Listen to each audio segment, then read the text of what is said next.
Salam sehat semuanya, saya Dr. Tony.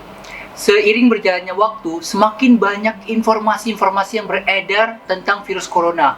Dan informasi itu cukup membuat masyarakat bingung. Namun, semua informasi itu belum tentu benar dan dapat dipertanggungjawabkan. Nah, kita akan bahas kembali tentang isu-isu yang sedang viral diperbincangkan di masyarakat di sesi fakta atau mitos. Yang pertama, apakah bawang dapat mencegah virus corona? Jadi kemarin ada isu yang dikabarkan ada beberapa orang itu membeli bawang, ditaruh di rumah, ada juga yang mengalungkan bawang. Nah, setelah beberapa hari bawang itu menjadi hitam dan dikatakan bahwa di sana terdapat virus-virus yang tidak aktif dan sudah terserap sama bawang tersebut. Itu benar gak sih? Walaupun memang masyarakat belum tahu ini benar atau enggak, tapi harga bawang itu naik dan sangat mahal sekarang, ya. Jadi kita bahas dulu. Bawang memang adalah makanan yang sehat untuk dikonsumsi dan memiliki sifat untuk melawan kuman. Tetapi bawang itu tidak secara spesifik dan tidak secara langsung bisa mencegah virus corona atau membunuh virus corona. Jadi boleh-boleh aja kita mengkonsumsi bawang, tapi dengan jumlah yang tidak berlebihan, seperti biasa aja. Itu ya. Yang kedua, apakah empon-empon bisa mencegah virus corona? Akhir-akhir ini banyak diberitakan bahwa konsumsilah jamu empon-empon untuk meningkatkan daya tahan tubuh. Dan dikatakan itu bisa mencegah atau membunuh virus corona. Apakah itu benar? Jadi memang jamu empon-empon itu adalah minuman yang sehat untuk dikonsumsi. Terdiri dari jahe, kunir, dan temulawak. Ya, memang itu bisa meningkatkan daya tahan tubuh. Namun itu tidak secara langsung, tidak secara spesifik bisa mencegah atau membunuh virus corona. Ya, jadi tetap boleh untuk konsumsi jamu empon-empon untuk menjaga imunitas kita. Tetapi jangan lupa ya untuk tetap melakukan tindakan pencegahan lainnya seperti cuci tangan dan makan makanan bergizi. Yang ketiga, apakah desinfektan itu boleh disemprotkan pada manusia? Kita tahu sekarang banyak kampung-kampung itu buat portal lockdown. Jadi warga-warga yang mau masuk itu biasa disemprot dulu, baru boleh masuk. Itu boleh nggak sih sebenarnya? Nah, disinfektan itu ditujukan untuk benda-benda mati. Boleh disemprotkan di benda-benda mati. Untuk benda-benda yang sering disentuh seperti gagang pintu, meja, lemari, atau tempat-tempat yang dikunjungi banyak orang. Namun, desinfektan itu tidak untuk disemprot pada manusia, karena itu bisa menyebabkan iritasi dan kerusakan pada kulit, apalagi kalau mengenai mata, hidung, atau mulut. Itu sangat-sangat berbahaya. Ya, terus apa yang sebaiknya kita lakukan? Jadi ketika ada yang mau masuk melewati portal, kita boleh sediakan sabun dan air agar mereka bisa cuci tangan dengan sabun dan air, dan juga mewajibkan semua menggunakan masker kain, dan itu jauh lebih efektif untuk pencegahan virus corona. Yang keempat, apakah berjemur bisa membunuh virus corona? Banyak sekali warga-warga sudah mulai menerapkan kebiasaan berjemur. Ada yang berjemur saat matahari sedang terik-teriknya, ada yang berjemur sampai 1 jam dengan harapan bisa membunuh virus corona. Namun apa sih manfaat dari berjemur? Nah, berjemur itu tujuannya adalah untuk meningkatkan daya tahan tubuh. Salah satunya yaitu melalui produksi vitamin D. Nah, waktu berjemur terbaik itu adalah jam 8 sampai 10 dan sore jam 15 sampai 16. Durasi berjemur itu sekitar 5 sampai 10 menit untuk orang yang berkulit terang dan 15 menit untuk yang berkulit gelap.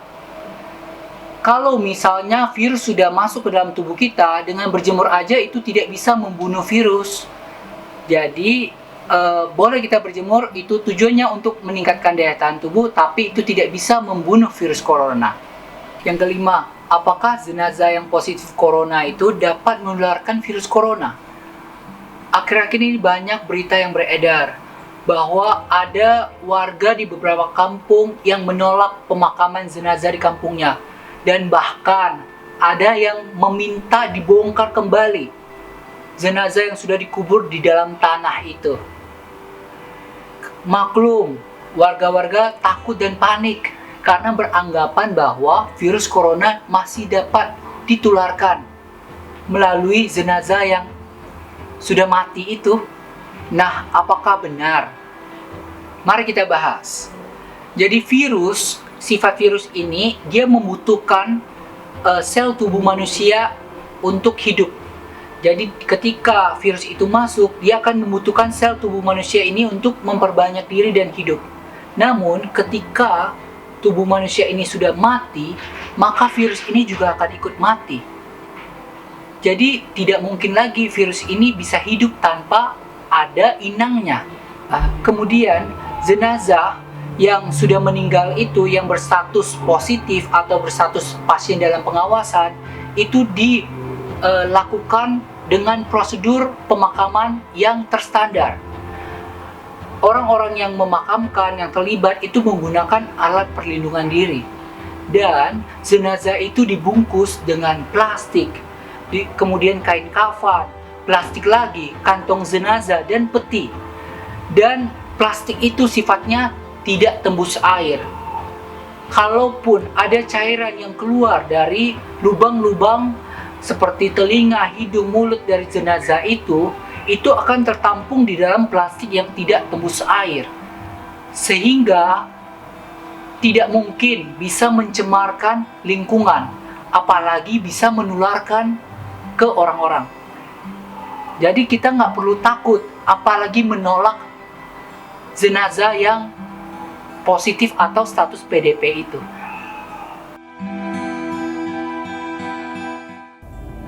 Sebentar lagi, anak saya yang nomor 2 akan berulang tahun.